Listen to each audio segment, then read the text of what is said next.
గిరిజన సంక్షేమ శాఖ ఆశ్రమ పాఠశాల కాంట్రాక్ట్ ఉపాధ్యాయుల సమస్యలపైన గత 19 రోజులుగా నిరవధిక సమ్మె జరుగుతూనే ఉంది. 3 ఐటీడీలో దగ్గర 2102 మంది సిఆర్టీలు విధులు నిర్వహిస్తున్నారు. గత 15 నుంచి 20 సంవత్సరాలలో ఉన్నటువంటి సమస్యలన్నీ కూడా పెండింగ్లో ఉన్నాయి. కాబట్టి ఈ నిరవధిక సమ్మెకు అనుకూలంగా గవర్నమెంట్ మాతో ఈరోజు సెక్రటరియట్లో చర్చలు జరపడం జరిగింది.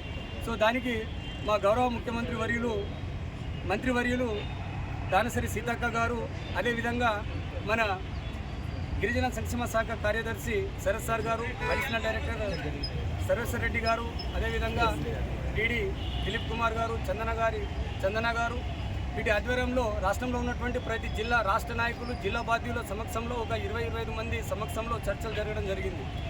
ఈరోజు ముఖ్యంగా మన యొక్క డిమాండ్స్ ఏదైతే ఉందో ఆ డిమాండ్స్ పైన గవర్నమెంట్ సానుకూలంగా ఉంది. దాంట్లో ముఖ్యంగా రెగ్యులరైజ్ విషయంలో, సర్వీస్ క్రమబద్ధీకరణ విషయంలో ఏదైతే ఇప్పుడు హైకోర్టు పరిధిలో ఉన్నటువంటి ఆ సమస్య ఉంది, దాన్ని అడ్వకేట్ జనరల్ గారి యొక్క సూచనల మేరకు రెగ్యులరైజ్ ఎంతమంది అయితే అంతమంది చేస్తామని ఒప్పుకోవడం జరిగింది. అదేవిధంగా ప్రధాన డిమాండ్ అయినటువంటి మినిమం టైం స్కేల్, సో అన్ని తెలంగాణ రాష్ట్రంలోని అన్ని శాఖలలో పనిచేస్తున్న వారికి మినిమం టైం స్కేల్ ఇవ్వడం జరుగుతుంది. మనకే ఇవ్వడం లేదు. కాబట్టి మంత్రి గారు తక్షణమే మన గిరిజన సంక్షేమ శాఖ కార్యదర్శికి వీళ్ళకు ఖచ్చితంగా మినిమం టైం స్కేల్ ఒక 15-20 రోజుల్లోనే ఇవ్వాలి. ఎందుకంటే ముఖ్యమంత్రి గారి యొక్క సమక్షంలోనే ఇది అనౌన్స్మెంట్ చేస్తామని ఈరోజు మాకు చెప్పడం జరిగింది. అదేవిధంగా వెంటనే ఇప్పుడు మహిళా సిఆర్టీస్లకు 180 రోజుల మెటర్నిటీ లీవ్స్ కూడా వెంబడే ఇవ్వడము ఈ రోజు నుంచే అమలు చేస్తామని అన్నారు.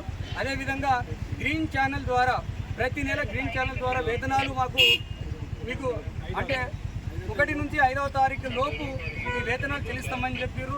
అదేవిధంగా ప్రత్యేకంగా కంటిన్యూషన్ లెటర్ ఏదైతే 24-25 అకాడమిక్ ఇయర్కి సంబంధించినటువంటి సీఎం గారు సంతకం పెట్టడము, మళ్ళీ ఈరోజు అది ఫైనాన్స్ డిపార్ట్మెంట్లో ఉండడము.